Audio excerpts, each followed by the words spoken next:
أعوذ بالله من الشيطان الرجيم بسم الله الرحمن الرحيم رب اشرح لي صدري ويسر لي أمري واحلل عقدة من لساني يفقهوا قولي ربي زدني علما ربي يسر ولا تعسر وتمم بالخير۔ پارہ نمبر 18 ہے قد افلح۔ طالب علم کے لیے تو مرحبا ہے۔ صفوان بن اسال رضی اللہ عنہ کہتے ہیں کہ میں نبی کریم صلی اللہ علیہ وآلہ وسلم کے خدمت میں حاضر ہوا اور آپ اس وقت مسجد میں سرخ چادر سے سہارا لیے ہوئے تشریف رکھے تھے۔ بس میں نے عرض کیا، اے اللہ کے رسول، میں طالب علم کے لیے حاضر ہوا، یعنی میں نے اپنے آنے کا مقصد بتایا۔ نبی کریم صلی اللہ علیہ وآلہ وسلم نے فرمایا، مرحبا ہے طالب علم کے لیے، بے شک طالب علم کو فرشتے اپنے پروں سے ڈھک لیتے ہیں اور ایک دوسرے پر ہجوم کرتے ہیں تاکہ آسمان دنیا تک پہنچ جاتے ہیں اس چیز کی محبت کی وجہ سے جس کو وہ طلب کرتا ہے۔ یعنی جس انسان کے دل میں علم حاصل کرنے کی محبت ہوتی ہے اس کی وجہ سے اس کو فوری طور پہ یہ فائدے حاصل ہوتے ہیں۔ تو اس لیے جب بھی کلاس کے لیے آئیے تو وحدانیت آئیے، ہم اپنی نیت یہ رکھیے کہ ہم اپنے علم میں اضافے کے لیے جا رہے ہیں، علم کو تر و تازہ کرنے جا رہے ہیں، اور اللہ نے اس کام پر جو ہمیں وعدے رکھے ان کا شوق رکھتے ہیں، اس کی امید رکھتے ہیں۔ اللہ تعالی ہم سب کو یہ عطا فرمائے، آمین ثم آمین۔ سورۃ المؤمنون آیت نمبر 1 ہے، ایمان والوں کے لیے کون سی کامیابی ہے؟ یہ جنت کی کامیابی ہے، ان کا آخری ٹھکانہ، ان کی ہمیشہ کی زندگی بڑی مزے میں ہونی ہے۔ نبی کریم صلی اللہ علیہ وآلہ وسلم نے فرمایا، اللہ تبارک و تعالی نے جنت کو پیدا کیا، تعمیر کا انداز یہ ہے کہ ایک اینٹ سونے کی ہے، ایک اینٹ چاندی کی ہے، اور گاڑا جو ہے وہ کستوری کا ہے، اور پھر اللہ نے اسے کہا کلام کر، یعنی بات کر، تو اس نے کہا قد افلح المؤمنون، یقیناً کامیاب ہو گئے ہیں مومن۔ فرشتوں نے کہا، اے جنت تیرے لیے خوشخبری ہو، تو بادشاہوں کا ٹھکانہ ہے۔ یعنی ایک شخص دنیا میں اگر انتہائی غربت کی زندگی گزار رہا ہے، اگر اس کے اندر ایمان ہے، ایمان والوں کی خصوصیات ہے، تو جنت اس کے لیے ہے، اور جنت میں وہ بادشاہوں کی طرح رہے گا۔ کون ہے یہ ایمان والے؟ وہ جو اپنی نمازوں میں خشوع اختیار کرتے ہیں، عاجزی اختیار کرتے ہیں۔ خشوع ایک ایسی کیفیت کا نام ہے کہ انسان کے دل کے اندر عاجزی اور انکساری کا احساس ہو کہ میں اپنے رب کے سامنے کھڑی ہوں، اور اس وجہ سے کہ اس کے سارے اعضاء بھی پرسکون ہو، یعنی اندر سے بھی سکون ہو، باہر سے بھی سکون ہو۔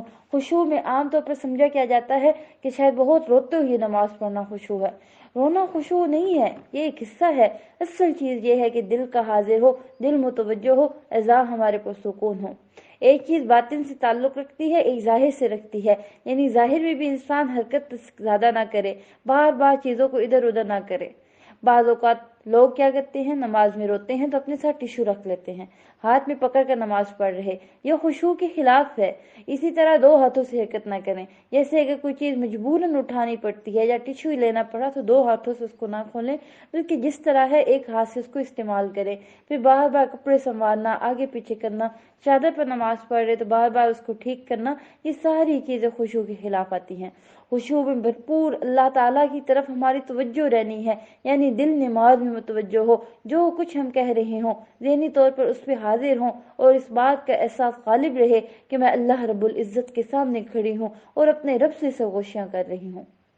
نماز خشوع کے بغیر ایسی ہی ہے جیسے روح کے بغیر جسم، ایک لاش، ایک ڈھانچہ جس کے اندر کوئی جان نہیں۔ اگر نماز کے اندر خشوع نہیں ہے تو انسان کے سارے اعضاء میں خشوع نہیں ہو سکتا۔ یعنی دل کا خشوع کیا ہے کہ انسان دل کی طرف اللہ کی طرف متوجہ ہو۔ ہاتھ پاؤں کو خشوع کیا ہے کہ انسان اپنی حرکتوں کو کم رکھے۔ تو خشوع سے جو بھی نماز پڑھتا ہے اس سے یہ اللہ کا وعدہ ہے، اللہ اس کی مغفرت فرمائے گا، اور جو ایسا نہیں کرے گا اس کے لیے اللہ کا کوئی وعدہ نہیں، اگر چاہے تو بخش دے، اگر چاہے تو عذاب دے۔ خشوع جنت کو واجب کرنے والا عمل ہے۔ نبی کریم صلی اللہ علیہ وآلہ وسلم نے فرمایا، جو شخص اچھی طرح وضو کرے، پھر خشوع و خضوع کے ساتھ متوجہ ہو کر 2 رکعت نماز ادا کرے تو اس کے لیے جنت واجب ہے۔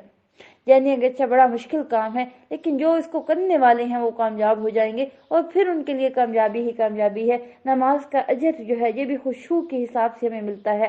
نبی کریم صلی اللہ علیہ وآلہ وسلم نے فرمایا، بے شک نماز بندہ پڑھتا ہے اور ہر آدمی کا اجر مختلف ہوتا ہے، اس کے لیے اس کی نماز کا 10واں حصہ، کسی کا 9واں، کسی کا 8واں، کسی کا 7واں، کسی کا 6واں، کسی کا 5واں، کسی کا 1/4 اور کسی کا 1/2 یا پھر کسی کا آدھا حصہ ہی رہ جاتا ہے۔ یعنی جتنی ہمارا خشوع اس میں پریزنٹ ہوگا اتنی ہی پرسنٹیج میں ہمیں اس کا اجر ملے گا۔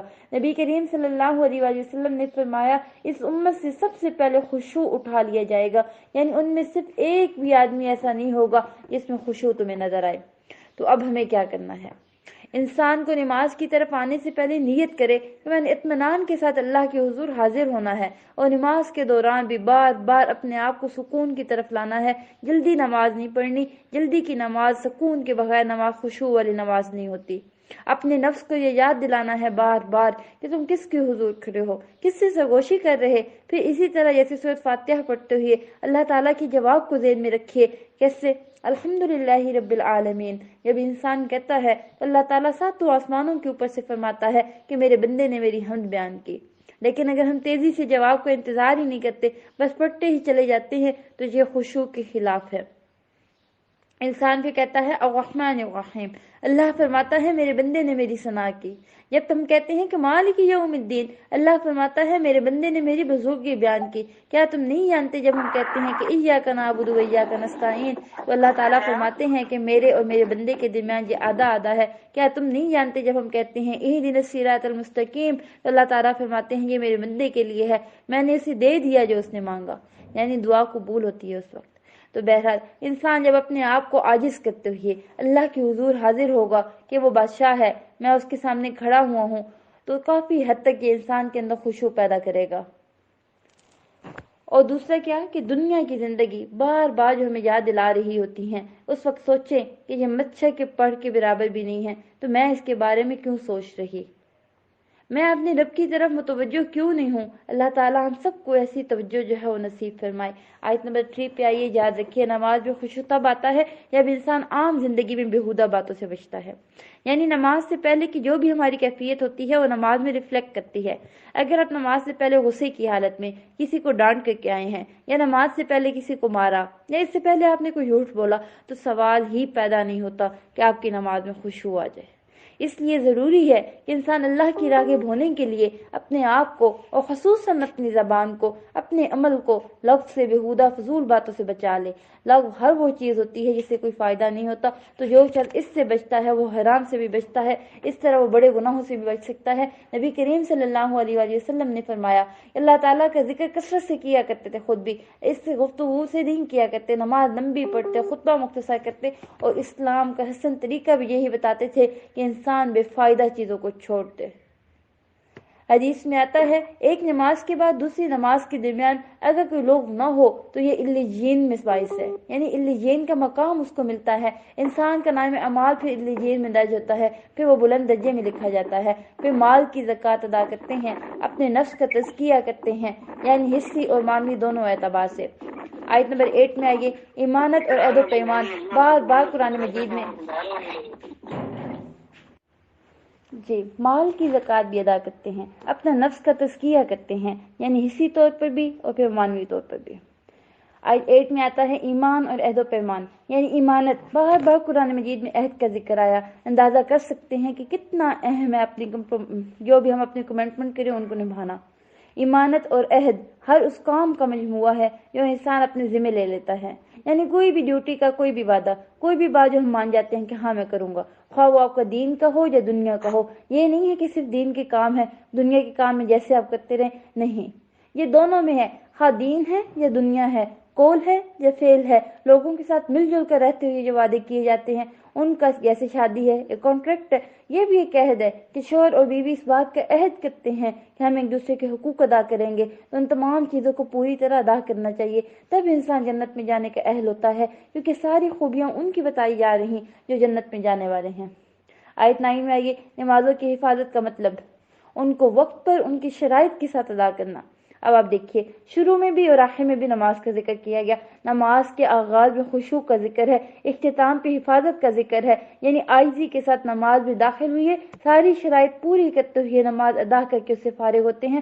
نبی کریم صلی اللہ علیہ وآلہ وسلم نے فرمایا 5 باتیں ہیں جو ان کے ایمان کے ساتھ بجا لایا وہ جنت میں داخل ہوگا۔ جس نے 5 نمازوں کی، ان کی وضو کی، ان کے رکوع و سجود اور اوقات کی حفاظت کی، تو پھر اسی طرح رمضان کی جس نے روزے رکھے، بیت اللہ کا حج کیا، زاد راہ کی طاقت اگر ہو، اگر خشک دلی کے ساتھ وہ زکوٰۃ دی، تو ایسا شخص بھی جنت کا وارث ہے۔ آیت 11 میں آئیے، یہ جنتی بھی صفات ہیں، واجبی صفات نہیں ہے جنت الفردوس میں داخل ہونے کے، یہ لازمی ہے، یہ چوائس کی بات نہیں ہے، اس میں کوئی آپشن نہیں ہے کہ آپ چاہیں تو اپنا لیں، نہ چاہے تو کوئی بات نہیں، یہ آپ کے اندر لازمی طور پہ ہونی چاہیے، کیونکہ جنت صرف مستحب کاموں سے حاصل نہیں ہوتی کہ ہم اپنے پسند کی پک اینڈ چوائس کر کے جو آسان کام ہے وہ لے لیں اور ہم کہیں کہ ہم نیک ہیں اور فرائض چھوڑ دیں۔ ان سارے فرائض کو ادا کرنا ضروری ہے، جس میں انسان کی ذاتی ہے یا پھر اللہ کے ساتھ ہے یا پھر انسان کے اللہ کے آگے جھکنا اور تزکیہ کے اوپر عمل کرنا، یہ ساری چیزیں شامل ہیں۔ آیت 12 وَلَقَدْ خَلَقْنَا الْإِنسَانَ مِنْ سُلَالَةٍ مِنْ طِينٍ، بلا شبہ یقیناً ہم نے پیدا کیا انسان کو خلاصے سے، مٹی کے۔ مٹی کا خلاصہ کیا ہوتا ہے؟ پوری مٹی جو ہے زمین کی، اس کا خلاصہ جو ہے اس سے حضرت آدم پیدا ہوئے، مطلب کیا کہ جن کے اولاد میں پھر کالے بھی ہیں، گوڑے بھی ہیں، ہر طرح کی نسل ہے، تو وہ مٹی کے خلاصے سے پیدا ہوئے۔ یقیناً آدم علیہ السلام کی تخلیق کے بعد پھر انسان کی تخلیق کے جو مراحل ہیں ان کا ذکر ہے، یعنی نطفہ، پھر علقہ، پھر مضغہ، پھر ہڈیاں، پھر ہڈیوں پہ گوشت، یہ سب کچھ ماں کے پیٹ کے اندر اللہ کی قدرت کے ساتھ انجام پاتا ہے، یعنی موت اور زندگی کے اختتام۔ موت جو ہے یہ زندگی کا اختتام نہیں ہے، ابھی سفر جاری ہے، مرنے کے بعد پھر ہم نے اٹھنا ہے۔ سارا پانی ہی میں اڑا دیں، زمین کی گہرائیوں میں اتار دیں، وہاں کوئی حاصل ہو کر نہیں رہنا۔ اللہ رب العزت نے پانی کو ضرورت کے مطابق اتارا کہ ہر سال جو بارش ہوتی ہے وہ خاص مقدار کے ساتھ ہوتی ہے، نہ اس میں کمی ہوتی ہے نہ اس میں اضافہ ہوتا ہے، اگر زیادہ ہو جائے تو تباہ کاریاں ہو جاتی ہیں، کم ہو جائے تو پھر اس کے فاقے شروع ہو جاتے ہیں۔ تو یہ بھی اللہ کی بڑی نعمت ہے، یہ اللہ کی رحمت ہے، اس کی قدرت کی علامت ہے، اس نے پانی کا یہ کنٹرول بھی اپنے ہاتھ میں رکھا ہوا۔ آیت نمبر 20 میں زیتون کے درخت کی طرف اشارہ ہے، اس کا تیل بڑا فائدہ مند ہے، کھانے والوں کو سالن کا کام دیتا ہے، یعنی زیتون اور زیتون کا تیل دونوں ہی اگر اس تیل میں ڈپ کر کے کھائیں تو بالکل ایسا ہی ہے جیسے کوئی اہم چیز، جیسے کڑی وغیرہ ہوتا ہے تو اس کے لیے یوز ہوتا ہے۔ آیت 22 یعنی اللہ تعالیٰ نے بہت سارے فائدے تمہارے رکھے، یہ جانور تمہارے لیے جہاں کھانے پینے کا سامان فراہم کرتے ہیں، گوشت، دودھ، وہاں تمہاری سواری کے بھی کام آتے ہیں جیسے اونٹ ہے یا بیل ہے۔ پھر آیت 24 میں من گھڑت باتیں بنا لی، یعنی وہ بات مانی ہی نہیں جو پیغمبر خود بتا رہے اور خود ہی اس کے بارے میں جو ہے مختلف رائے جو ہے ان کو قائم کر رہے ہیں، ان کی اپنی بات جو ہے، یعنی پہلے اور بتا رہے کہ وہ یہ بھی چاہتا ہے، پھر بتاتے یہ بھی چاہتا ہے، اس کا مطلب بڑا سمارٹ انسان ہے، یعنی جو اپنے لیے تو بہت سی چیزیں چاہتا ہے اور پھر خود ہی جٹلا رہے، اس کو جنون لاحق ہے، تو جیسے جنون لاحق کو وہ اتنی سمجھداری کے فیصلے نہیں کرتا۔ دشمن کے نقصان پہنچنے سے سلامتی ملنے پر بھی اللہ کا شکر ادا کرنا چاہیے۔ آیت نمبر 29 میں آتا ہے وَقُلْ رَبِّ أَنزِلْنِي مُنزِلًا مُبَارَكًا وَأَنْتَ خَيْرُ الْمُنزِلِينَ، یعنی ہم اپنے گھر بار سب کچھ چھوڑ کے جا رہے ہیں ایک نامعلوم منزل کی طرف، جہاں جا کر ہماری کشتی کی ٹکے گی، وہ جگہ وہ ٹھکانہ ہمارے لیے بابرکت ہو جائے۔ تو ہمیشہ کسی منزل پر اتریں، کسی جگہ رکے تو یہ دعا لازمی پڑھ کے جائیں، کہیں پہ کلاس میں آئے تو یہ دعا لازمی پڑھیں کہ اللہ آپ کے لیے اس کلاس میں برکت رکھے۔ آیت نمبر 30 میں آتا ہے اس قوم کا نام نہیں لیا گیا، لیکن اس کے بعد جو بھی قومیں آئی ان کی طرف اشارہ ہے، اب انہیں شیطان سے ایک اور بات سمجھا دی گئی، یہ چونکہ تمہارے جیسا انسان ہے اس لیے اس کی بات نہ مانو، حالانکہ زندگی میں انسان بہت مقامات پر ہر چیز صرف اپنی مرضی سے نہیں کرتا۔ مثلاً بیمار ہے تو کس کی بات مانتے ہیں؟ ہم ڈاکٹر کی بات مان رہے ہوتے ہیں۔ اسی طرح مختلف طرح کے لوگ جن کو اللہ نے علم دے رکھا، جب آپ کو ان کی کوئی حاجت پیش آتی ہے تو آپ ان کی بات مانتے ہیں۔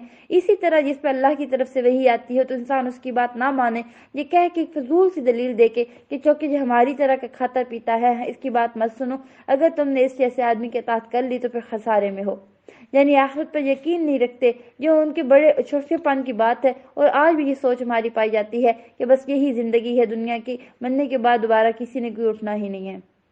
آئی 47 میں کھانے پینے کا ایشو تھا، غلامی آ گئی کہ ان کی قوم چکے وہ ہماری غلام ہے، اس لیے ہم ان کی بات نہیں مانیں گے، تو یہ دلیل ہی ہے ان کی کسی کی بات نہ سننے کی۔ جب انسان اپنی خواہشات پر عمل کرنا چاہتا ہے، حق بات کرنے والے کے بارے میں کوئی نہ کوئی ایسی بات وہ ضرور نکال دیتا ہے جس سے اس بات کا رد کر دیا ہو اور اپنے آپ کو وہ جسٹیفائی کر لیتا ہے، اس لیے ہم اس کی بات نہیں مان رہے۔ تو سوچنا ہم نے یہ ہے کہ کسی بھی انسان کی جو مخلص ہو کر آپ کو کوئی حق کی بات کر رہا، نصیحت کر رہا، آپ سمجھ بھی رہے ہوتے ہیں بات صحیح کر رہا، لیکن آپ سے خود سختہ وجہ کی بنا پر اس کو جٹلا دیں، اس کی بات کو جٹلا دیں، اس کا کوئی نقصان نہیں، یہ جٹلانے والے کو ہونا ہے۔ بعض یعنی خاص طور پر جو نماز کی ہے، پھر ان کا ذکر ہے، پھر سب رسولوں کا ذکر کر کے اجتماعی طور پر مختصر طور پر سب کو خطاب کیا، یعنی سارے پیغمبروں کو جو ہدایت کی گئی، یا پیغمبروں کی جماعت پاکیزہ چیزیں کھاؤ، نیک اعمال کرو، اور جو کچھ تم کر رہے ہو اسے میں خوب جانتا ہوں۔ یاد رکھیے حلال رزق یہ نیک کاموں میں مددگار ہوتا ہے۔ جب انسان کا کھانا حلال ہو جاتا ہے تو اس کی عبادت میں خشوع آ جاتا ہے، جب انسان کھانے میں اسراف برتتا ہے، غلط چیزیں کھاتا ہے یا اس کی صحت کے لیے نقصان دہ ہوتی ہیں، تو پھر کیا ہوتا ہے؟ انسان کسی کام کا نہیں رہتا، عبادت کا نہیں رہتا۔ تو رزق میں طیب کا اہتمام جو ہے یہ بہت ضروری ہے۔ نبی کریم صلی اللہ علیہ وآلہ وسلم نے فرمایا، تم میں سے 4 خصائص پائے جاتے ہیں، اگر تم میں سے 4 خصائص پائی جائیں تو تمہیں دنیا کے کسی فائدے سے محرومی کے کوئی افسوس نہیں۔ ایمانت کی حفاظت ہو، سچی بات ہو، حسن فطرت ہو اور رزق کی پاکیزی ہو۔ یعنی اگر رزق پاک ہے تو پھر تم فکر نہ کرو، وہ بڑا موقع ہے، بڑی چیز ہے جس کو تم نے لے لیا، بڑے امتحان میں تم کامیاب ہوئے، کیونکہ انسان اپنی کمائی کا بڑا حصہ کھانے پہ استعمال کرتا ہے۔ لباس تو سال میں 1-8 دفعہ ہوتا ہے، باقی چیزیں بھی مہینے میں جا کے 1-2 دفعہ ہوتی ہیں، لیکن کھانے تو روز کا خرچ ہے۔ تو جس شخص کا کھانا پاک ہے اس کی باقی زندگی اچھی ہوگی۔ صحابہ کرام ہر ممکن حد تک حرام چیز کھانے سے بچتے تھے۔ نبی کریم صلی اللہ علیہ وآلہ وسلم بھی بعض اوقات کھانے کی تحقیق کرتے تھے کہ یہ کہاں سے آیا، یہ حلال ہے بھی یا نہیں۔ آیت نمبر 53، یعنی پک اینڈ چوز کر کے اپنی مرضی اور چیز پسند کی چیزیں اختیار کریں، اس پر راضی و خوش ہو جاتے ہیں، یہ کامیاب نہیں۔ اصل کامیاب کون ہے؟ بھلائی پانے والے کون ہیں؟ جن کے اندر رب کا خوف ہے، بہت سے گناہوں کو اللہ کے ڈر سے وہ چھوڑ دیتے ہیں، ساری نیکیاں کر کے بھی ڈرتے ہیں، یعنی نیک اعمال کرنے کے باوجود بھی ان کی قبولیت سے ڈر ہے کہ جب ہم اللہ کے پاس جائیں گے، ابھی تو بڑے خوش ہے کہ ہم نمازیں بھی پڑھتے ہیں، ہم روزے بھی رکھتے ہیں، صدقہ خیرات بھی کرتے ہیں، افطاریاں بھی کروا رہے، صدقے جاریہ کے کام بھی کر رہے، اب تمہاری نجات ہو جائے گی۔ نہیں، جو حقیقی مومن ہوتے ہیں وہ یہ سارے کام کر کے اس کے علاوہ بھی نیکیوں میں آگے بڑھ کے پھر بھی اللہ سے ڈر رہے ہوتے ہیں کہ کہیں ایسا نہ ہو کہ ریاکاری ہو جائے، کہیں ایسا نہ ہو کہ مال میں حرام کی ملاوٹ ہو جائے، کہیں ایسا نہ ہو کہ ہم نے کسی کو تانا دے دیا ہو، اذیت دے دی ہو، احسان جتلایا ہو، ہم سے کہیں کوئی فرائض میں کمی نہ رہ گئی، تو وہ نیک کام کر کے بھی ڈرتے رہتے ہیں کہ پتہ نہیں اللہ کو یہ پسند آئے گا بھی یا نہیں۔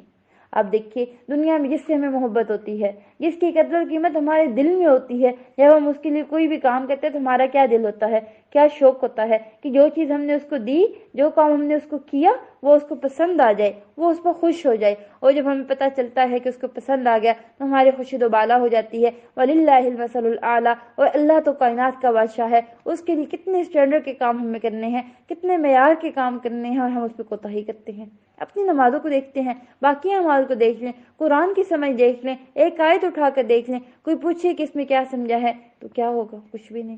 یعنی رات کو جب امام کے پیچھے تراویح پڑھتے ہیں تو وقفاً جائزہ لیتے رہا کریں اپنا کہ اب سمجھ آ رہی ہے یا نہیں آ رہی، اگر نہیں تو پریشان ہوا کریں کہ مجھے اس کو سمجھنا ہے، کیونکہ اللہ مجھ سے ہم کلام ہو رہا ہے اور مجھے اس کی سمجھ ہی نہیں آ رہی، تو میں نے قرآن کا کیا حق ادا کیا۔ اس لیے بہت ضروری ہے انسان نیک کام کر کے کبھی بھی تکبر کا شکار نہ ہو۔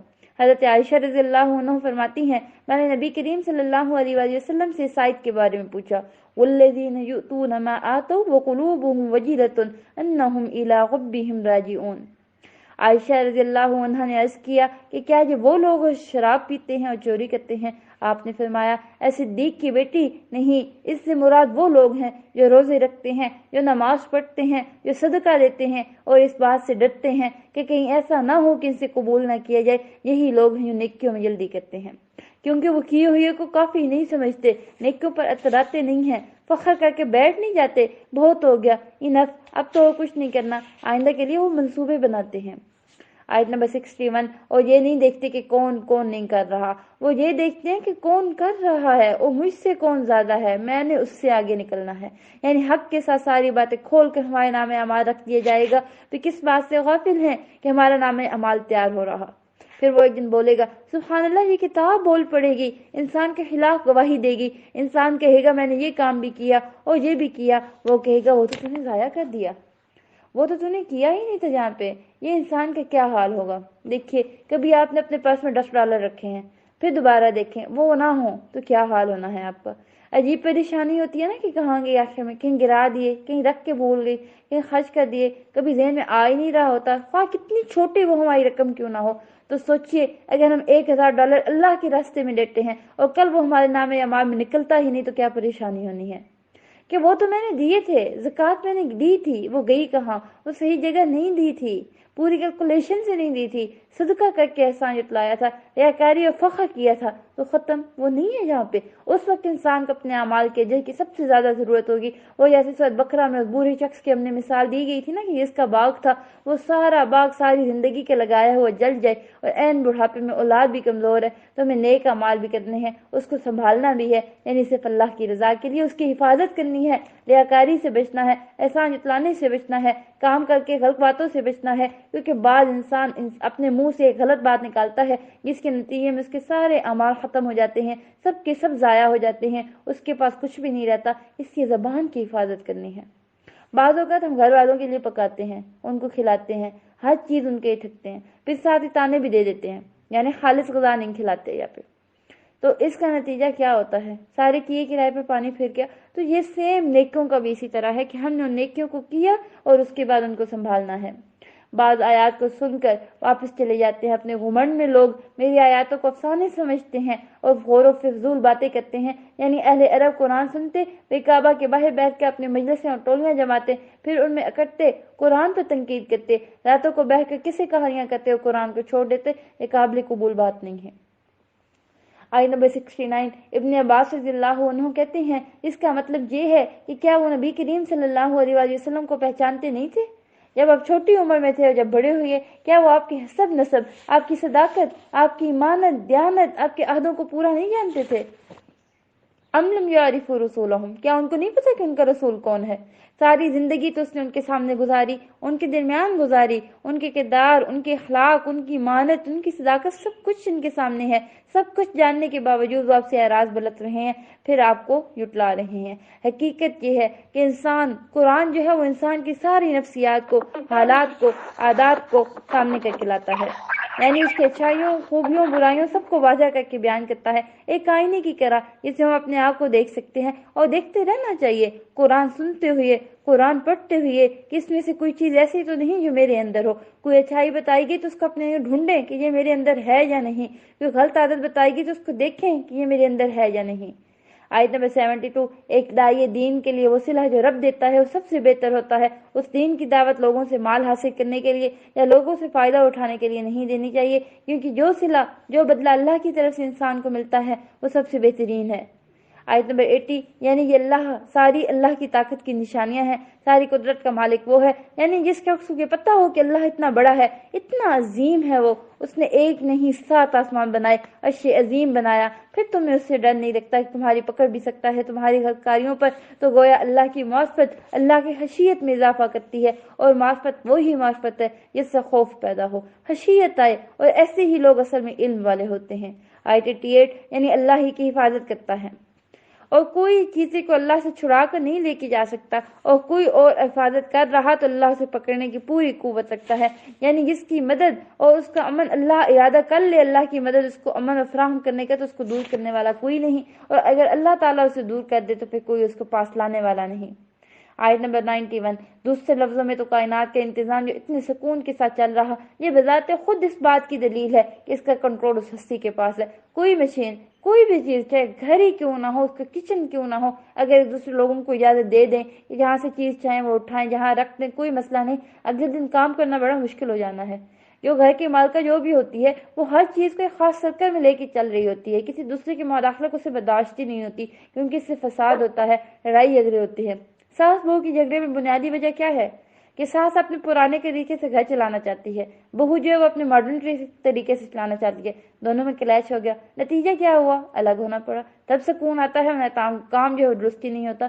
یہی بات یہاں پہ سمجھائی گئی، اگر کائنات میں 2 لوگ ہوتے یا زیادہ لوگ ہوتے، سب کچھ نہیں چل سکتا تھا اس طرح، ہر ایک اپنے خدائی لے کے الگ ہو جاتا، ایک دوسرے پر چڑھائی کرتے، اس طرح زمین میں بعض ممالک آپس میں لڑائی کر رہے، جو پاورفل ہے وہ کمزور کو دبا رہا، ایسے ہی پھر آسمانوں پر ہوگا، تم جہاں جی نہیں سکتے، تم جہاں چین سے بیٹھ نہیں سکتے۔ آیت نمبر 94، یعنی کفار مکہ کے مسلسل انذار کی وجہ سے نبی کریم صلی اللہ علیہ وآلہ وسلم کو پریشانی لاحق ہوگی کہ کہیں ایسا نہ ہو کہ جس طرح پچھلی قوموں پر عذاب آیا اس قوم پر بھی عذاب نہ آ جائے۔ تو نبی کریم صلی اللہ علیہ وآلہ وسلم اللہ سے دعا کر رہے کہ اگر آپ نے ان کے لیے عذاب کا فیصلہ کیا تو مجھے اس پہ شامل نہ کرنا۔ آیت نمبر 97 کس کو کہا جا رہا؟ نبی کریم صلی اللہ علیہ وآلہ وسلم کو کہا جا رہا، اور اس میں ہمارے لیے سبق ہے۔ کتنے خوبصورت یہ دعا ہے، یعنی اس بات سے مجھے بچانا کہ وہ مجھے بہکائے، اور یہ کہ شیطان میرے پاس بھی آئے۔ ہمزات الشیطان، ہمزات کیا ہے؟ امام قرطبی فرماتے ہیں کہ غضب کے وہ جملے، غصے کے وہ جملے جن پر انسان غصے کے وقت اپنے اوپر قابو نہیں رکھتا، یہ ہمزات ہیں۔ کیونکہ شیطان جو ہے وہ انسان کو دیکھتا رہتا ہے کہ کب کمزور ہے۔ انسان کے اوپر جب اس کی خواہشات غالب آ جاتی ہیں، کسی چیز کی محبت غالب آ جاتی ہے، تو وہ کمزور پڑ جاتا ہے۔ جیسے بچوں کے معاملے میں، بیوی کے معاملے میں بہت سے اصولوں پہ کمپرومائز کر جاتا ہے، پھر اس کا غصہ غم جب غالب آتا ہے تو وہ کمزور ہوتا ہے۔ اسی لیے شیطان کا پسندیدہ کام کیا ہے؟ انسان کو غمگین رکھے اور وہ اس کو ڈپریشن میں رکھے۔ اور جب انسان شدید غصے میں آتا ہے، اپنے اوپر قابو نہیں پاتا، کمزور پڑتا ہے، شیطان آ کے کنٹرول کرتا ہے۔ اس لیے انسان کوشش کرے کہ انتہائی جذباتی لمحات میں، چاہے محبت ہو، غم ہو، خوشی ہو، کیسے بھی جذبات کیوں نہ ہو، اس میں کمزور نہ پڑے، وہ اللہ سے مدد مانگے، شیطان کے حملوں سے بچے۔ اور شیطان کے حملوں سے بچنے کے لیے تعوذ بہترین چیز ہے۔ نبی کریم صلی اللہ علیہ وآلہ وسلم نے فرمایا، جب آدمی کو غصہ آ جائے تو وہ کہے اعوذ باللہ من الشیطان الرجیم، اس سے اس کا غصہ ختم ہو جائے گا، یعنی اللہ کی وہ پناہ لے لے۔ تعوذ پڑھنے کو معمولی نہ سمجھا کریں، غصے کی حالت میں ایک غلط بات انسان کی آخرت برباد کر دیتی ہے۔ زمزم بن جوش کہتے ہیں کہ ایک مرتبہ مجھ سے ابو ہریرہ رضی اللہ عنہ نے کہا، اے یمانی، کسی آدمی کے متعلق یہ نہ کہنا اللہ کی قسم اللہ تجھے ہرگز نہیں بخشے گا، یا یہ نہ کہنا کہ اللہ تجھے جنت میں داخل نہیں کرے گا۔ میں نے عرض کیا، اے ابو ہریرہ، یہ تو ہم میں سے ہر شخص غصے کے وقت اپنے بھائی یا ساتھی سے کہہ دیتا ہے۔ کتنے لوگ ہیں غصے میں آ کہتے ہیں تم جہنمی ہو، نعوذ باللہ، تمہاری اولاد جہنمی ہے، فلاں جہنمی ہے۔ یہ نہیں کہہ سکتے جب غصے کے وقت انسان کے منہ سے الفاظ نکلتے ہیں۔ تو اس شخص نے کہا کہ جو ہم کہتے رہتے ہیں جب غصہ آتا ہے، ہم کہتے ہیں تم کبھی نہ کہنا۔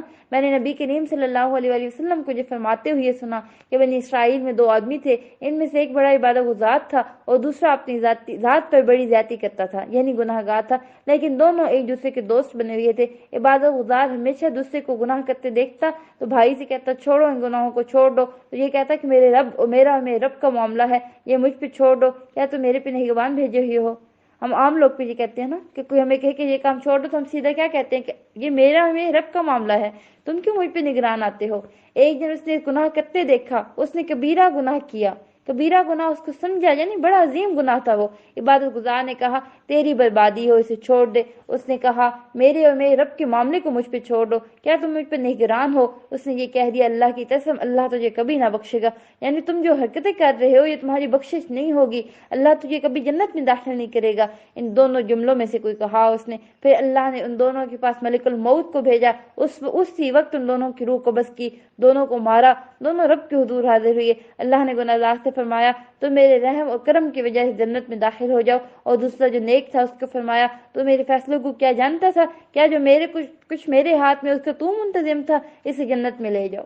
یعنی اس نے صرف کیا کہا تھا کہ جہنم میں تو جائے گا، تو اس بات نے اس کو خود جہنم میں پہنچا دیا۔ اور آج کل ہم کیا کہتے ہیں، ہمیں خود پتہ نہیں ہوتا کہ ہم غصے میں کیا کہہ رہے ہیں۔ نبی کریم صلی اللہ علیہ وآلہ وسلم نے فرمایا اس ذات کی قسم جس کے ہاتھ میں ابو القاسم کی جان ہے، قسم کھا کر آپ نے یہ بات فرمائی کہ میں نے صرف ایک کلمہ ایسا بولا منہ سے، غصے کی حالت میں ایک ایسی بات نکالی جس نے اس کی دنیا اور اس کی آخرت کو تباہ کر دیا، صرف ایک جملہ۔ بعض اوقات ہم غصے میں بڑی سخت باتیں کہہ جاتے ہیں اور بعد میں کہتے ہیں سوری میں غصے میں تھی۔ ایسا نہیں ہو کہ ہمارے سارے اعمال ہی برباد ہو جائیں، وہ سوری ہمارے اعمال کو واپس نہیں لے کے آ سکتی۔ اللہ سے دعا کیا کریں اللہ غصے کے وقت ہمیں ہمارے ہی شر سے ہمیں بچا لے، ہم کوئی ایسی بات نہ نکالیں۔ ایک اور حدیث میں بھی ایسی ہی بات آتی ہے کہ بندے اچھا کام کرتا رہتا ہے، ایک بات منہ سے نکالتا ہے اس کے سارے اعمال ضائع کر دیتی ہے۔ موت کے وقت ہر انسان کی حسرت ہوگی کہ میں واپس جاؤں، کچھ اچھا کر لوں، آج وقت ہے، آج ہم کرتے نہیں۔ بہت سے وقت ہم لغویات میں ضائع کرتے ہیں۔ آیت نمبر 100، برزخ، ایک پردہ اور دنیا اور آخرت کے بیچ میں، یعنی مرنے کے بعد انسان کے دنیا کے بیچ میں ایک پردہ آ جاتا ہے، واپس نہیں آ سکتا، کوئی کام نیکی کو دوبارہ نہیں کر سکتا وہ۔ آیت نمبر 101، نفخہ اورا میں غبراہٹ کا عالم ہے، یعنی پہلا سور جب پھونکا جائے گا سارے انسان کٹ جائیں گے، سارے رشتہ دار ایک دوسرے کے اجنبی ہو جائیں گے۔ یاد رکھیں سور پھونکنے والا فرشتہ جو ہے وہ سب جب سے پیدا ہوا اس نے اپنے منہ میں سور لگایا ہوا ہے، پیشانی جھکائی ہوئی ہے، کان میں توجہ رکھے ہوئے ہیں کہ کب اس کو حکم ہو کہ وہ اس میں سور پھونک دے۔ تو جب صحابہ نے یہ سنا تو بہت گھبرا دے۔ آپ نے فرمایا یہ کہ حسبنا اللہ و نعم الوکیل علی اللہ توکلنا، یعنی گھبراہٹ کے عالم میں، ایسی مشکل حالت میں صرف اللہ سے مدد مانگو، اللہ ہی مدد کر سکتا ہے۔ نبی کریم صلی اللہ علیہ وآلہ وسلم نے فرمایا سور پھونکنے والے فرشتے سے جب سے یہ ذمہ داری دی گئی وہ تب سے تیار حالت میں اپنی آنکھیں عرش پہ لگائے ہوئے ہیں، اس بات سے ڈرتے ہوئے کہ کہیں اور حکم ملنے سے بیشتر اس کی نگاہ ادھر ادھر نہ چلی جائے، اپنی نگاہ کو نہیں جھکاتا، مسلسل وہ عرش کی طرف دیکھ رہا ہے، گویا اس کی آنکھیں دو روشن ستارے ہیں، اور مسلسل انتظار میں کہ کب حکم ہو اور وہ اس کو تمام کر دے۔ آیت نمبر 102، جس کے نامہ اعمال زیادہ ہوں گے نیکی زیادہ ہوگی، یاد رکھیے جس کی ایک بھی نیکی زیادہ ہوگی، جسٹ ون سنگل، تو اس پہ کامیاب ہو گیا۔ حتیٰ کہ امام قرطبی کی ایک روایت میں آتا ہے کہ یوں کا انڈا جو ہوتا ہے، اتنی بھی نیکی اگر کسی کی زیادہ ہوگی تو وہ کامیاب ہو گیا۔ اس لیے دنیا میں چھوٹی چھوٹی سی نیکی کرتے ہوئے بخل نہیں کرتے جانا چاہیے۔ جب بھی وقت ہو تسبیحات کیجیے، اذکار کیجیے، نیکی کے جو حالات کے مطابق، سچویشن کے مطابق موقع ہو اس کو کیجیے، اور بچانے کا موقع ہے کسی تکلیف سے تو ضرور بچائیے۔ یہ ساری چیزیں انسان کے نام اعمال میں درج ہوتی ہیں، اور ایک دن ایک نیکی کے لیے جب انسان ترس رہا ہوگا یہ نیکیاں اس وقت ہمارے کام آئیں گی۔ اپنے آپ کو خسارے میں رکھا، نیکی کی طرف توجہ نہ دی، یعنی جب آپ کے چہروں پر جب آگ پڑے گی، یہ سکڑ جائے گی، بھنی ہوئی سڑی ہوئی دانت باہر نکل آئیں گے، جبڑے باہر نکل آئیں گے، چہرہ سکڑ جائے گا۔ اللہ کی آیات پر جو ایمان نہیں لاتے تھے، اس کے مطابق جو عمل نہیں کرتے تھے، ان کے لیے ہے یہ بدبختی۔ کیا ہے کہ ہماری لذتیں اور ہماری خواہشیں ہم پہ غالب آ گئیں، اللہ تعالیٰ ان سے کلام بھی نہیں کرنا چاہے گا۔ ان کے کیا جرم ہوگا، اتنا شدید غضب ہوگا ان پر، یہ اللہ کی طرف رجوع کرنے والے اور دعاؤں کرنے والوں کا مذاق اڑاتے تھے۔ یعنی نیک لوگوں پر ہنسنا، کسی کی نیکی کا مذاق اڑانا، اللہ کو بھول جانا، دین کے شعائر کے مذاق اڑانا، یہ بہت بڑا جرم ہے۔ اس میں انسان کے لیے جہنم کے ہمیشگی کی سزا ہے۔ یعنی دین ہنسی مذاق کی چیز نہیں ہے، یہ سنجیدہ کلام ہے، سنجیدہ بات ہے، اس پہ عمل کرنا ضروری ہے۔ یعنی کوئی دینی شعائر کا مذاق نہ اڑائے۔ اتنی لمبی لمبی زندگی، 60-70 سال کی زندگی، ایک دن یا دن کا کچھ بھی حصہ، اور یہ بات شمار کرنے والوں سے پوچھ لیجیے جو ہم سچ کہہ رہے، اگر دیکھا جائے تو آخرت کا ایک دن 50,000 سال کے برابر ہے۔ اور جب فیصلے کے بعد کی زندگی شروع ہو تو کبھی ختم ہی نہ ہو، تو اس کے مقابلے میں زندگی کیا ہے؟ ایک نقطہ بھی نہیں، کچھ بھی نہیں ہے۔ تو اللہ نے سورت کے شروع میں مومنین کی فلاح کا ذکر کیا، آخر میں کافروں کی فلاح نہ ہونے کا ذکر کیا۔ کیا کہا؟ قد افلح المؤمنون، اور اختتام پر کیا ہے؟ انہ لا یفلح الکافرون۔ سورۃ النور، اللہ نے پورا قرآن نازل کیا، خاص طور پہ سورت کے نزول کی اہمیت کی وجہ سے ذکر کیا، وفرضناہا، یعنی اس قرآن کو ہم نے فرض کے درجے میں رکھا، اس پہ جو احکام ہم نے نازل کیے ان احکام پر عمل کرنا لازمی ہے۔ کیا ہیں وہ احکامات؟ ہمارا دین نسب کی بھی حفاظت کرتا ہے، ہمیں حیا کا بھی حکم دیتا ہے، اس لیے زنا کو حرام کیا، کیونکہ اس سے انسانوں کا حسب نسب جو ختم ہو جاتا ہے۔ نبی کریم صلی اللہ علیہ وآلہ وسلم نے فرمایا زانی جس وقت زنا کرتا ہے وہ مومن نہیں ہوتا، یہ ایسا کبیرہ گناہ ہے جس کی وجہ سے انسان کا ایمان رخصت ہو جاتا ہے، اور اگر اللہ نہ کرے اس حال میں کوئی مر جائے تو وہ ایمان سے خالی اس دنیا سے گیا۔ ابن عباس رضی اللہ عنہ کہتے ہیں زنا کرتے ہوئے زانی کے ایمان کا نور اٹھا لیا جاتا ہے، یعنی زنا کا انجام بہت برا ہوتا ہے۔ نبی کریم صلی اللہ علیہ وآلہ وسلم نے فرمایا میرے پاس 2 آدمی آئے، انہوں نے میرا بازو پکڑا، مجھے ایک پہاڑ کی طرف لے گئے، وہاں کچھ لوگ تھے جو بری طرح پھولے ہوئے تھے، ان میں سے بیت الخلا کی طرف بو آ رہی تھی۔ میں نے پوچھا یہ کون لوگ ہیں؟ انہوں نے کہا یہ زانی مرد اور زانی عورتیں ہیں، یعنی یہ زنا کرے اور توبہ کیے بغیر مل جائے اس کا یہ آخرت میں انجام ہے۔ اور پھر فرمایا کہ تم ان کو سزا دو، دین کے معاملے میں تمہارے اندر کوئی نرمی نہیں آنی چاہیے۔ بعض اوقات نرمی اور محبت سے انسان سمجھتا ہے، بعض اوقات اس کو ڈسپلن کرنا پڑتا ہے، اور یہ بھی انسان کی رحمت ہوتی ہے کہ بری عادتیں جب تک اس کی سزا نہ ہو اس وقت وہ جاتی نہیں ہیں۔ حدود کی راہ میں نرمی کی مذمت کی گئی، ایک حد کو نافذ کرنے کی جو اہمیت ہے، نبی کریم صلی اللہ علیہ وآلہ وسلم نے فرمایا زمین پر ایک حد جاری کرنا زمین والوں کے لیے 40 دنوں کی بارش سے بہتر ہے۔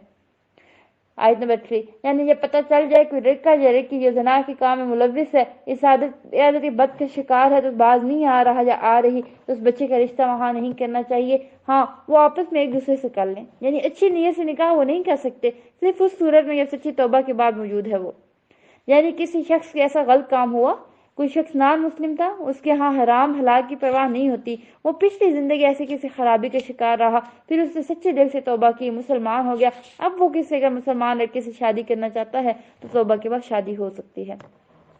آیت نمبر 4، یعنی کسی کے اوپر زنا کا الزام لگانا بھی بڑا سنگین جرم ہے، جھوٹی گواہی دینا اور پھر خاص طور پر پاک دامن ایمان والی بھولی بھاری عورت پر زنا کا تہمت لگانا یہ کبیرہ گناہوں میں سے ہے۔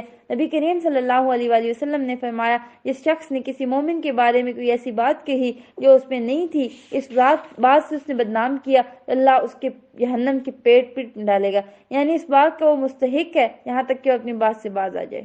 نبی کریم صلی اللہ علیہ وآلہ وسلم نے فرمایا، بے شک سب سے بڑا سود یہ ہے کہ انسان ناحق کسی مسلمان کی عزت سے کھیلے، اور تہمت لگانے والوں کو قیامت کے دن بھی کوڑے پڑیں گے، یعنی اگر وہ دنیا میں بچ بھی گئے، توبہ نہیں کی، اپنی ذات سے باز نہیں آئے تو یہ بدلہ وہاں مل کے رہے گا۔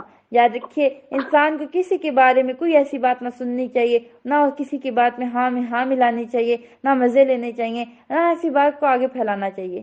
یہ کس قسم کا ٹیسٹ ہے؟ چاہے آپ کو پتہ بھی ہے کہ کوئی شخص بہت خراب ہے، اگر آپ کے پاس 4 گواہ نہیں ہیں تو اپنی زبان نہ کھولیں۔ بڑا سنگین معاملہ ہے۔ کسی بھی لڑکی کی عزت جو ہے بڑی قیمتی سرمایہ ہوتا ہے۔ اگر آپ کی شہرت ہی خراب ہو یا اس کو برباد کر دینے کے برابر ہے، اس کا یہ مطلب نہیں ہے کہ مرد کے اوپر آپ الزام لگا سکتے ہیں، ایسا بھی نہیں ہے۔ عورت کا معاملہ زیادہ نازک ہے، اس لیے عورت کا ذکر کیا گیا، ورنہ مرد کے اوپر بھی الزام لگانا جو ہے کبیرہ گناہ نہیں ہے۔ آیت نمبر 5 کیسے خوشخبری ہے، بڑے سے بڑا گناہ معاف ہو جاتا ہے۔ اگر کوئی ماضی میں غلطی کر چکا، اللہ اس کو معاف کر دے گا، اگر وہ سچے دل سے توبہ کر کے آئندہ کسی گناہ کی طرف راغب نہ ہو۔ تو یہ کیا ہے، لوگوں کو معاملہ بعض اوقات ایک مرد اپنے ہی گھر میں اپنی بیوی کو خود اپنی آنکھوں سے کسی کے ساتھ برا کام کرتے دیکھتا ہے، لیکن اب اگر اس کے پاس 4 گواہ نہیں تو وہ کیا کرے؟ پھر وہ 4 مرد یعنی مرد جو ہے وہ 4 قسمیں کھائے بجائے اس کے کہ وہ 4 گواہ لائے۔ اللہ نے معافی کا یہ واقعہ مقرر کیا۔ پھر اس سے واقع افق آگے آ رہا کہ نبی کریم صلی اللہ علیہ وآلہ وسلم ایک غزوے پر تشریف لے گئے، جس میں حضرت عائشہ رضی اللہ عنہا آپ کے ساتھ تھیں۔ حضرت عائشہ نے اپنی بہن سے ایک ہار ادھار لے کر زیب و زینت کے لیے پہنا تھا۔ اس سے پتہ چلتا ہے کہ سفر میں بھی خواتین اپنا زیور اپنے ساتھ رکھ سکتی ہیں۔ بہرحال وہاں سے جب واپس آئے تو ایک دفعہ سارے لشکر نے ایک جگہ پڑاؤ ڈالا۔ حضرت عائشہ جو تھی وہ رفع حاجت کے لیے اپنے کجاوے سے باہر نکلی اور کہیں چلی گئی۔ جب واپس تھی پھر انہوں نے دیکھا کہ ان کا ہار گم ہو گیا۔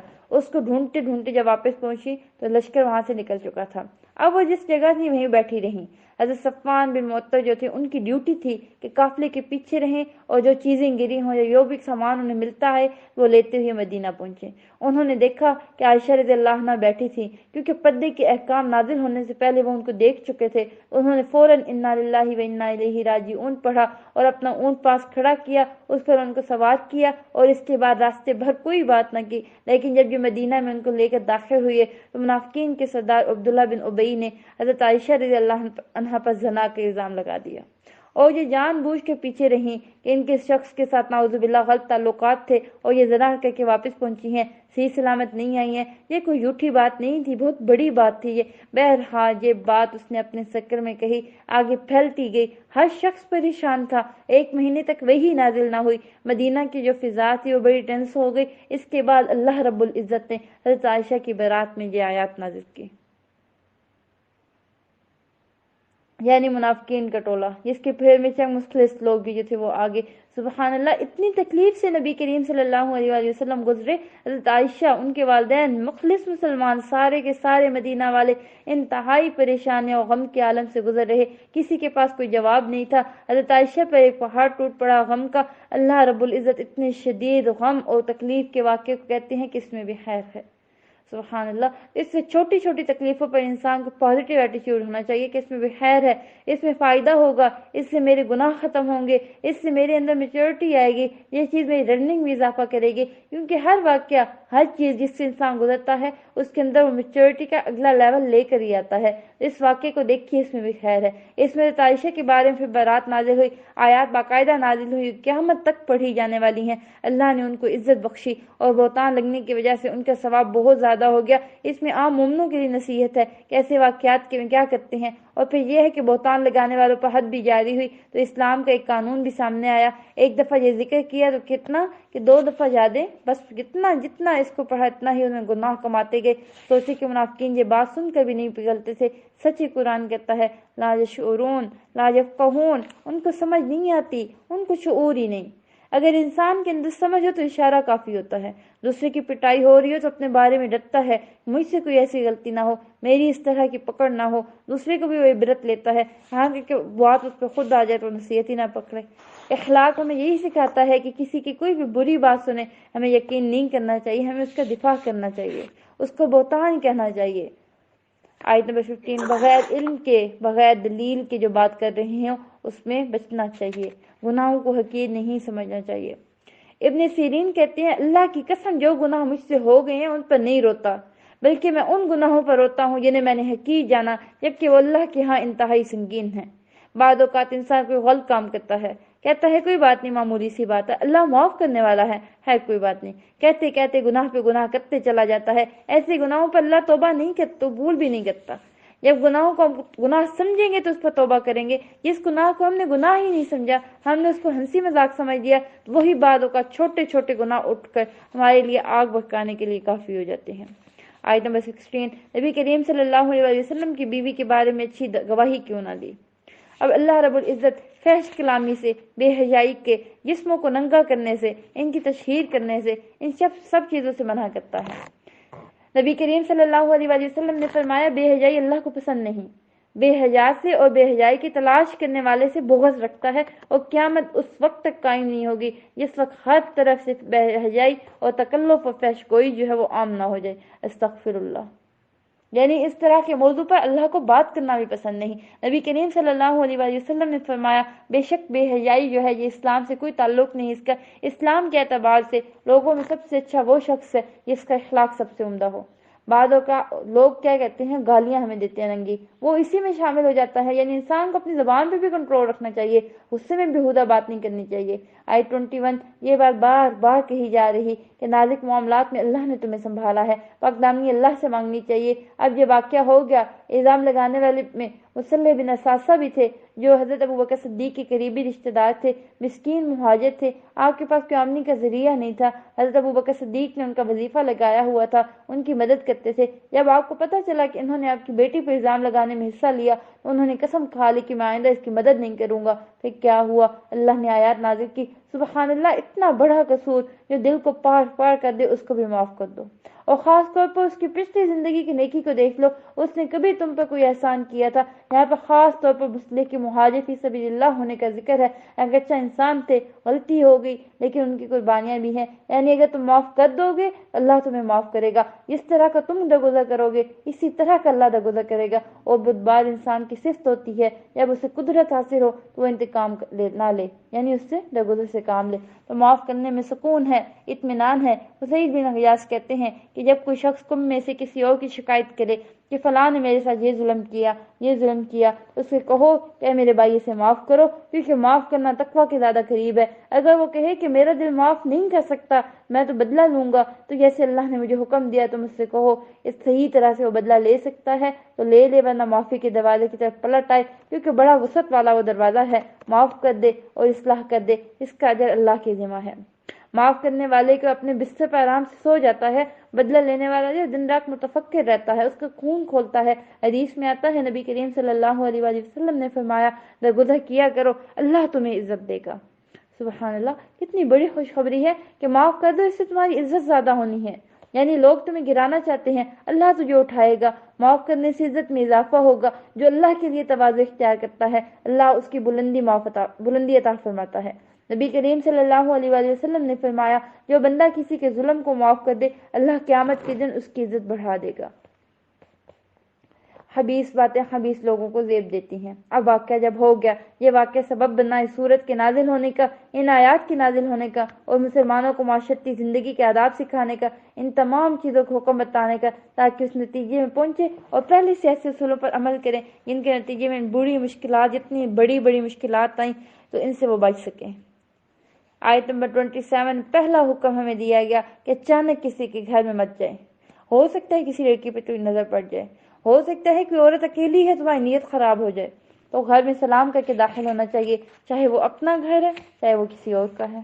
اسی طرح تستانسو یعنی دستخط دینا، بیل بجانا، دروازہ بجانا، کوئی بھی چیز جس کے ذریعے گھر والوں کو پتہ چل جائے کہ کوئی آ رہا، اس کا استعمال ضروری ہے۔ یہاں پہ فون کا کیا بتائیں کہ وہ آ رہے ہیں۔ اسی طرح اکیلے گھر میں مت جانا، ورنہ کوئی چوری کی بھی تہمت لگا سکتا ہے۔ یعنی اگر کوئی مصروف ہے تم اس وقت اٹینڈ نہیں کر سکتا، تم اجازت و اطلاع کے بغیر واپس چلے جاؤ، تمہارا قصور اپنا ہے، یعنی تمہیں اجازت نہیں ملی اندر آنے کی، پھر تم مت جاؤ۔ لوٹ کے جانے کے کہے تو خوشی سے واپس جانا چاہیے، کیونکہ یہ اللہ کے حکم ماننے کی بات ہے۔ خالی گھر کی بات دی گئی، یعنی کرائے پر تم نے کسی کو دیا تو اس میں تم جا سکتے ہو کیونکہ تمہاری اور اپنی مالکیت ہے، لیکن وہاں پہ بھی دروازہ بجا کے جانا ہے، کیونکہ یاد رکھیے آنکھ یہ دل کا دروازہ ہے، اور جو چیز آنکھ سے دل میں جاتی ہے بعض اوقات دل میں بیٹھ جاتی ہے۔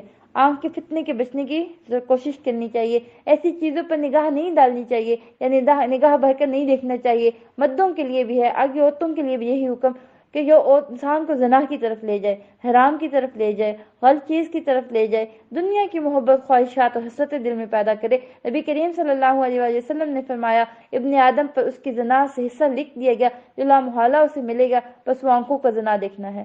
اس کے سامنے بھی کسی کو دیکھنا، تصویریں ننگی اسی طرح دیکھنا، یہ ساری چیزیں اس میں شامل ہیں اور یہ ایمان کے منافی عمل ہے۔ نبی کریم صلی اللہ علیہ وآلہ وسلم نے فرمایا اے علی، نظر کے پیچھے نظر مت لگاؤ، یعنی ایک چیز دیکھی، اٹریکشن ہوئی، پھر دوبارہ نہ دیکھو، کیونکہ تمہاری پہلی نظر تو معاف ہے لیکن دوسری نہیں۔ اچانک نظر پھرے تو نظر جو ہے پھیر لینی چاہیے۔ اکثر ہمیں یہ لطیفہ ملتا ہے کہ بس ایک ہی نظر ہم نے دیکھا، چاہے وہ آدھے گھنٹے کی کیوں نہ ہو، تو یہ قرآن کے ساتھ مذاق ہے۔ اور جو شخص 6 چیزوں کی ضمانت دے، نبی کریم صلی اللہ علیہ وآلہ وسلم اس کو جنت کی ضمانت دیں گے، اور ان میں سے ایک چیز اپنی شرمگاہوں کی حفاظت اور دوسرا اپنے نگاہ کی حفاظت تھی۔ آیت نمبر 31، خواتین کے لیے وہی احکامات ہیں جو مردوں کے لیے ہیں، لیکن عورتوں کے لیے مزید احکامات کیا کہ اپنی زینت کو ظاہر نہ کریں۔ اب زینت میں کیا ہے؟ انسان کا میک اپ، خوبصورت کپڑے اور جسم کے وہ حصے جو چھپانے کے لائق ہیں، یعنی گلا وغیرہ، تو ان چیزوں کو غیر مردوں کے سامنے نہیں لانا چاہیے مگر جو خود ظاہر ہو جائے۔ کسی نے ہاتھ بڑھایا، کوئی چیز لینے کے لیے بازو سے کپڑا ہٹ گیا، اسی طرح کوئی انگوٹھی پہنی یا اس طرح۔ لیکن افسوس کیا ہے، بعض اوقات اسکارف پہن دیتے ہیں، گلے سے پیٹ لیا، سینہ ننگا، بعض اوقات پورا ننگا، بعض اوقات آدھا ننگا، تو یہ قرآن کے حکم کے خلاف ہے۔ خمار کہتے ہیں اس کپڑے کو جس میں سر کا کپڑا اس طرح پہنے کہ وہ سینے تک آ جائے، پھر بناؤ سنگار نہ کریں، ظاہر نہ کریں، یعنی اپنے میک اپ، زینت، خوبصورتی غیر مرد کے سامنے ظاہر نہیں ہونی چاہیے۔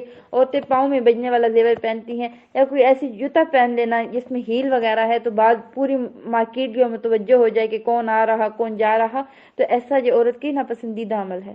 یعنی ان سارے احکامات کو ماننے کے بعد بھی توبہ کرتے رہو کہ کہیں کوئی چیز رہ نہ جائے، اس میں کوئی بھول چوک نہ ہو جائے۔ یعنی ہم میں سے بہت سے لوگ اس گناہ کو گناہ ہی نہیں سمجھتے، یہ کب کریں گے، نہ اس کو گناہ سمجھانا، اس سے باز آئے، اگر ہو چکے ٹھیک نہیں ہوئی تو نہیں، کوئی بات نہیں۔ نبی کریم صلی اللہ علیہ وآلہ وسلم نے فرمایا تمہاری بدترین عورتیں وہ جو ہیں زینت کا اظہار کرنے والی ہیں، تکبر کرنے والی ہیں، ایسی عورتیں منافق ہیں، ان میں کوئی بھی جنت میں داخل نہ ہوگا مگر سرخ چونچ اور سرخ پیر والے کوے کی طرح، یعنی پرندوں کی طرح وہ ہو جائیں گے، کبھی نظر آئے کبھی کسی خاص موسم میں اس طرح، تو وہ نہیں جا سکیں گے جنت میں، نیک اعمال کے باوجود وہ جنت میں نہیں جا سکیں گے۔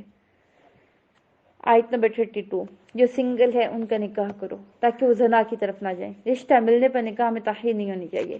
نبی کریم صلی اللہ علیہ وآلہ وسلم نے تلی سے کہا تھا کہ 3 چیزوں میں تاخیر نہ کرنا، نماز جب وقت ہو جائے، جنازہ جب حاضر ہو جائے، اور اکیلا جب نکاح میں اس کا ہم پلہ کوئی اس کو رشتہ مل جائے۔ نکاح کو شادگی کا باعث ہے، یعنی بچوں کے حالات زیادہ اچھے بھی نہیں تو بھی نکاح انشاءاللہ مل کے سب کے گھر بنائیں گے تو برکت ہو جائے گا۔ اس لیے ہم سب کو سوچنا چاہیے کہ بچے جب جوان ہو جائیں تو ان کی شادی کی فکر کرنی چاہیے، اور بلا وجہ چھوٹی چھوٹی باتوں کا بہانہ کر کے تاخیر نہیں کرنی چاہیے، ابھی پڑھ رہے ہیں، ابھی جاب نہیں، ابھی فلاں نہیں، انشاءاللہ وقت کے ساتھ سارے کام ہو جائیں گے۔ نکاح ان چیزوں میں حائل نہیں ہے، یہ ہم نے اپنا لائف سٹائل بنا لیا کہ جب شادی ہوگی تو سبھی کچھ چھوڑ بیٹھے ہیں۔ بعض اوقات اتنا اچھا پڑھنے لکھنے والی بچیاں، کام والی بچیاں جب شادی ہوتی ہے تو سو کا وقت گزار لیتی ہیں، بس پہننے، کھانے، اوڑھنے، سیر سپاٹے کی طرف توجہ ہے، یہ پروڈکٹیو لائف بسر نہیں ہوتی اس طرح۔ شادی کاموں میں رکاوٹ نہیں ہے، بلکہ انسان کو تو ایسے مددگار مل جاتا ہے اس سے جو انسان کو اور زیادہ بہتر طور پر آگے بڑھا سکے۔ آیت نمبر 33، یہ نہیں کہنا چاہیے کہ چونکہ ہماری شادی نہیں ہوئی اس لیے ہم زنا کر سکتے ہیں، یہ کوئی جواز نہیں ہے اس کا۔ زمانے جاہلیت میں لوگ اپنی لونڈیوں سے ایسے کام کرواتے تھے، ان کی کمائی وہ خود رکھ لیتے تھے، تو اس میں پکڑ اس کی ہے جس نے کام کروایا۔ آیت نمبر 35 آیت نور، بڑی خوبصورت یہ آیت ہے۔ اس کو اس سورت کا نام بھی سورت نور اس آیت کی وجہ سے ہے، یعنی اللہ حسی اور مانوی دونوں طور پہ آسمان اور زمین کا نور ہے۔ اللہ بذات خود نور ہے، اس کا حجاب نور ہے، اگر وہ حجاب کو ہٹا دے تو اس کا چہرے مبارک کے نور جو ساری دنیا کو جلا کے رکھ دے، اس کے نور سے عرش، کرسی، سورج، چاند، جنت سب کچھ منور ہے۔ پھر مانوی نور کا منبع کیا ہے؟ اس کا کتاب نور ہے، اس کی شریعت نور ہے، اس کا ایمان نور ہے، اللہ کے رسولوں، اس کے مومن بندوں کے دلوں میں جو معرفت الہی ہے، اللہ کی پہچان ہے، وہ بھی اللہ کا دیا ہوا نور ہے۔ اگر اللہ کا نور نہ ہو تو گمراہوں کا گٹا ہو اندھیرے میں وہ چلا جائیں، لہذا ہر وہ مقام جہاں پر اللہ کا نور نہیں وہ اندھیرے میں ہے۔ اس کے نور کی مثال یعنی وہ نور جس کی طرف اللہ رہنمائی کرتا ہے، اہل ایمان کے دلوں میں ایمان اور قرآن کا وہ نور ہے جو ایک ٹاک کی طرح ہے جس میں چراغ ہو، یعنی ٹاک چراغ کی روشنی کو جمع کر دیتا ہے۔ جب ایک بند جگہ پر چراغ رکھتے ہیں تو روشنی جو آتی ہے وہ بکھیرنے نہیں دیتا۔ پھر شیشے کے فانوس میں رکھا ہو، فانوس اپنی صفائی اور خوبصورتی کی وجہ سے یوں لگتا ہے جیسے وہ چمکتا ہوا ستارہ ہو، یعنی موتی کی مانند ہو۔ پھر وہ چراغ جو چمکدار فانوس کے اندر ہے وہ زیتون کے تیل سے بھی روشن کیا گیا، جس کا شعلہ سب سے زیادہ روشن ہوتا ہے۔ پھر وہ مشرقی جانب نہیں ہے نہ مغربی ہے، یعنی اس پر سورج کی پوری روشنی پڑتی ہے، ایسی جگہ کا زیتون۔ اور کہتے ہیں کہ ملک شام یا فلسطین کا زیتون ایسا ہوتا ہے یہاں پہ صبح و شام سورج کی روشنی حاصل ہوتی ہے، یعنی سورج کا زاویہ وہاں پہ ایسا ہے جس وجہ سے نہایت عمدہ ہوتا ہے اور اس کا تیل بھی صاف ہوتا ہے۔ تو روشنی پر روشنی، نور پر نور، یعنی آپ کی روشنی اور زیتون کے تیل کی روشنی۔ تو یہ مثال جو اللہ نے بیان کی، یہ دراصل مومن کے حالات کی مثال ہے کہ مومن کا جو دل ہے وہ اللہ کے نور سے منور ہے۔ اللہ نے اسے فطرت پر پیدا کیا، تو سب سے بڑا فطرت کا نور ہے پہلا، پھر وہ زیتون کے صاف تیل کی طرح پاک ہے، فطرت سلیم ہے۔ پھر جب اس پر ایمان آیا، اس کے نور کو اس کے اور روشن کر دیا جیسے چراغ کی بتی کو روشن کیا جاتا ہے۔ پھر اسی طرح ایمان سے اس کے اندر سے شیطان کی ڈالی ہوئی نجاست جو ہے وہ نکل گئی۔ اس کے بعد پھر وہ قرآن کا نور، وہ علم کا نور حاصل کرتا رہا۔ سارے نور مل کر انسان کو ہدایت کی طرف رہنمائی کرتے ہیں، اور جس کے لیے اللہ نور نہ رکھے اس کے لیے کوئی نور نہیں۔ بے حفظ بصر کے بعد آیت نور کا ذکر ہے، کیونکہ انسان جب حرام سے بچتا ہے تو اس کو نور حاصل ہوتا ہے، اس کے ایمان کی لذت اور حلاوت نصیب ہوتی ہے۔ نور نالا نور، کتنے نور جمع ہو گئے۔ مومن کے دل کے نور، جس سے صرف مومن خود فائدہ نہیں اٹھاتا، اپنے ماحول کو روشن کرتا ہے، اسی مقدار سے اس کی روشنی ہوئی، اسی مقدار سے انسان جو ہے اندر نور چلتا چلا جاتا ہے۔ اسی لیے اچھا رول ماڈل جا کے مومن بن جاتا ہے، کیونکہ اس کے اندر نور ہے، اس نے پورے ماحول کو جا کے وہ روشنی دے دینی ہے۔ آیت نمبر 36، یعنی مومن وہ ہے جس کا دل مسجد میں لگا ہوا، جہاں نیکی اور خیر اللہ کا ذکر ہوتا ہے، ان مجالس کی اس کی محبت بے مثال ہوتی ہے۔ نبی کریم صلی اللہ علیہ وآلہ وسلم نے فرمایا کہ اپنی نمازوں کا کچھ حصہ اپنے گھروں میں ادا کیا کرو، ان کو قبرستان کی طرح نہ بناؤ، اور گھر جس میں قرآن کی تلاوت کی جاتی ہے وہ اہل آسمان پر ایسے نظر آتا ہے جیسے زمین والوں کو ستارے نظر آتے ہیں۔ تو مردوں کے لیے مساجد ہیں، لیکن عورتوں کے لیے ان کے گھر ہیں، ان کو انہیں قرآن کی تلاوت سے، دین کی مجالس سے روشن ہونا چاہیے۔ اس لیے جیسے ہر دل میں خواہش ہوتی ہے کہ کوئی ایسا گھر میں ہلکا کرو۔ آپ دیکھیے جیسے دور قرآن ہمارا انشاءاللہ کمپلیٹ ہوگا، اس کے بعد ضرور رمضان کے بعد تجوید کا کورس جوائن کیجئے، تفسیر کا جوائن کیجئے، یعنی کسی نہ کسی طرح قرآن سے جو ہے اس کو جڑے رہیے۔ مومن عورتیں ہیں جو گھر کے کام کا ذمہ داریاں، جاب، اس کو اللہ کے ذکر سے غافل نہیں کر سکتی ہیں۔ ایسی کوئی بھی چیز گھر کے کام ہو یا باہر کے کام ہو، نماز کا وقت آ گیا تو اللہ کے ذکر کی طرف ہمیں دوڑنا چاہیے، اللہ کا ذکر کرنا چاہیے۔ دکھا یعنی کافر اپنی زندگی، دنیا کی زندگی میں وہ اتنا مصروف ہو چکا ہے، اتنا خوش ہو چکا ہے کہ وہ اس کو سراب کی طرح ہے۔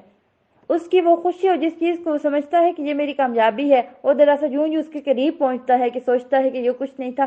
ایسا ہوتا ہے کہ انسان کے ساتھ انسان اپنی زندگی میں کچھ حسرتیں، کچھ تمنائیں، کچھ ایمز، کچھ گولز رکھتے ہیں، جب ایک چیز کو حاصل کر لیتا ہے تو پھر نیکسٹ کی طرف چلنا شروع کر دیتا ہے۔ لیکن ہوتا کیا ہے، سنہری چیزوں کو اپنی کامیابی سمجھتا ہے، جب حاصل کر لیتا ہے وہاں تک پہنچتا ہے وہ کچھ ہوتی ہی نہیں، وہ اس کے ہاتھ سے نکل چکی ہوتی ہے۔ اب کی زندگی میں جو کچھ ہم نے حاصل کیا وہ کدھر ہے، چلا گیا، گزر گیا۔ اس لیے انسان اس دھوکے میں نہ رہے، کیونکہ قیامت کے دن ان چیزوں کا کوئی بدلہ نہیں ملنے والا۔ مرنے کے بعد اللہ کے سامنے حاضر ہونا ہے اور نام اعمال نے ہمارے ساتھ سامنے آنا ہے۔ آیت نمبر 40، فطرت بھی سلیم نہیں ہے، ایمان بھی نہیں ہے، عمل صالح بھی نہیں ہے، علم کی روشنی بھی نہیں، اندھیروں میں جی رہا انسان، اللہ جسے روشنی عطا نہ کرے اس کو کہیں سے نور نہیں مل سکتا، اس کے لیے کوئی روشنی کی کرن نہیں، کیونکہ نور کا منبع اللہ کی ذات ہے۔ کیا ہم دیکھتے نہیں ہیں کہ آسمان اور زمین میں جو کچھ ہے، فضا میں پھٹ پھیلائی ہے، پرندے بھی اللہ کی تسبیح بیان کرتی ہیں، کیا ہم نہیں کریں گے؟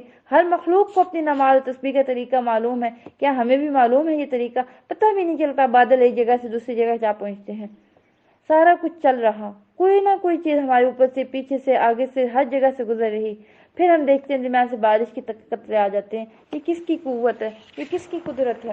یہ اللہ کی ہے۔ یہ کون ہے جو پانی بادلوں سے لے کے آتا ہے؟ عمارتوں کے پاس سے بادل گزرتے ہیں، اس کے پاس کھڑکی سے شاید اندر آ جائے، پکڑ کے پانی نکالے، نہیں نکال سکتا، اور آسمان سے پہاڑوں کی بدولت جو بلند ہے وہاں اولے برساتا ہے۔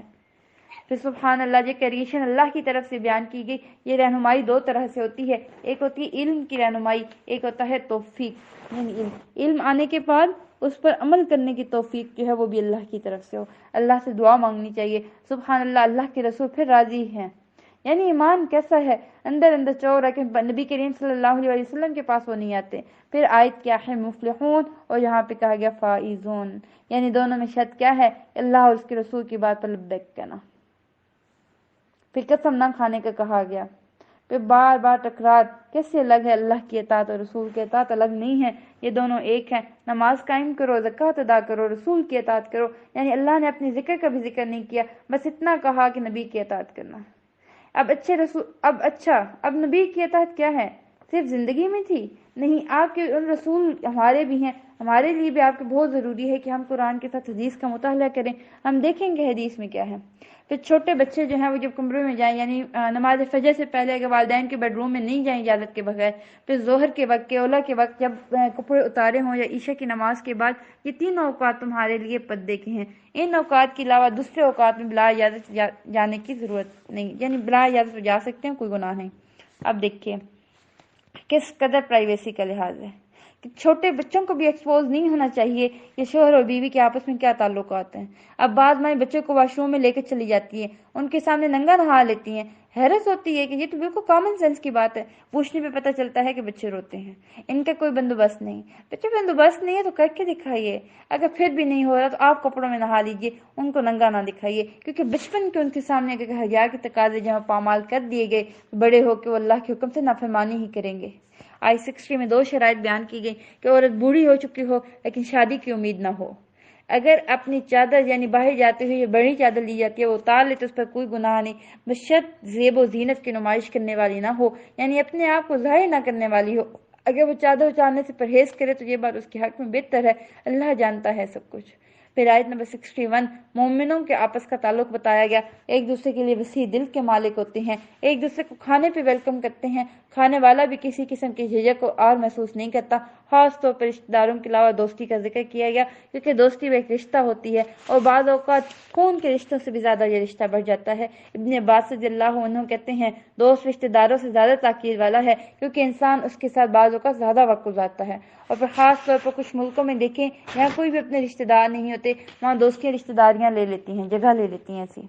پھر ایک اصول دیا گیا کہ جو ٹیم ورک ہوتا ہے، جو مل کر کام کیا جاتا ہے، اس میں اپنی مرضی نہیں چلائی جاتی بلکہ مشورے سے کام ہوتا ہے، اس میں اپنی جگہ یا اپنا کام بھی بغیر اجازت نہیں چھوڑنا چاہیے، یعنی یہ امیر کی اتھارٹی میں ہے، اگر وہ سمجھتا ہے کہ چھٹی نہیں دینی چاہیے تو پھر نہ دے، یہ نہیں کہ کسی ضد کی وجہ سے کہے، اگر واقعی حقیقت ضروری ہے تو پھر برا نہیں ماننا چاہیے۔ پھر آئی 63 یعنی ادب سے پکار نام کا نہیں، یعنی اللہ ان لوگوں کو جانتا ہے چپکے سے کھسک جاتے ہیں کام کے بیچ میں یا مجلس سے، منافقین ایسا کرتے تھے۔ ذرا آپ کا دھیان ادھر ادھر ہوا، پہلے حاضر لگوائی پھر غائب۔ نبی کریم صلی اللہ علیہ وسلم کو تو نہیں پتہ چلا کہ اللہ کو تو معلوم ہے، لہذا جو نبی کے حکم کی مخالفت کرتے ہیں انہیں اس بات سے ڈرنا چاہیے۔ استغفر اللہ، یہ ہم سب کے لیے ڈرنے کی بات ہے۔ سنتوں کی مخالفت، حدیث کی مخالفت، یہ انسان کو بڑے فتنے میں ڈال دیتی ہے۔ نبی کریم صلی اللہ علیہ وسلم کے احترام کی بات ہے، اسی احترام کا حصہ ہے کہ آپ کے دیے علم کا بھی احترام کریں، سنتوں کی پیروی کریں، کہ لوگ دینی علوم کی تعلیم حاصل دے رہے ہوں یا علم دے رہے ہوں ان کے بھی ادب کا خیال رکھیے۔ اللہ تعالی ہم سب کو عمل کرنے کی توفیق دے۔